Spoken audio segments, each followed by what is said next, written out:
Hello and welcome to this Forex Preview at xm.com.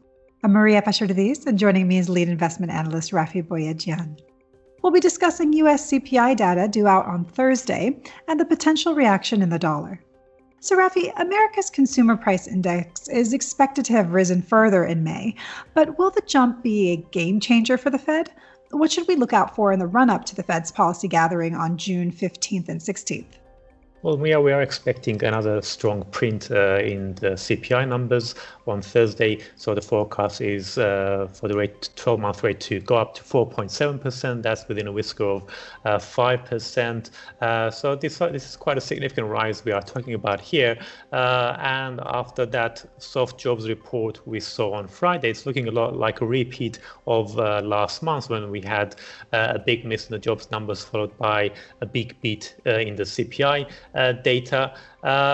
But now that we are getting a stronger sense that the jobs recovery is not as strong as expected, so although we've got a decent jobs recovery, it's not we're not seeing the labor market heating up at least nothing too worrying there. So this means that the Fed will probably take its time to think about tapering and how soon it's going to start to withdraw some of the stimulus.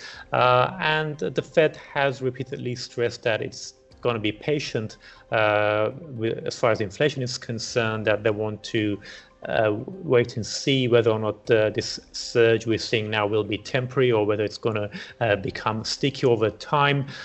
So now that markets are a bit more relaxed about that the Fed isn't going to be in a rush to start tapering, we're probably not going to see as huge a reaction as we saw in the previous months. So it's probably too soon for the markets to hit the panic button, even as we see the CPI rate approach 5%.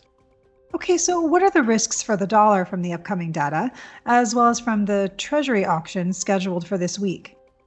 So that's a good question, because although on the face of it, we shouldn't see a huge overreaction to the data, now there was something worrying in the April numbers, other than obviously the big headline number. If we look at the month-on-month rate, we did see a much bigger than expected increase, and so now that suggests that there was more than the low base effect from 2020 pushing up prices, which that should only affect the year-on-year rate. So the fact that we got a big jump in the month-on-month rate as well, so that suggests there's more than the low base effect pushing prices higher. So if we see another bigger than expected increase in the month-on-month rate, that would be rather worrying, and that could potentially trigger a big market reaction.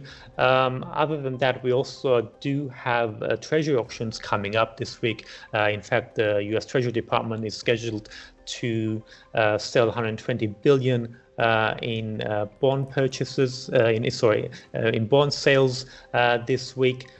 So if any of those auctions were to be met with a low demand, that would lead to higher yields. So that volatility in bond yields could spill over to the currency markets, and therefore that could potentially spark some bigger than expected reaction in the dollar after data is released. On the whole, though, if we do get just minor deviations from the expectations, we shouldn't really see a huge reaction in the dollar.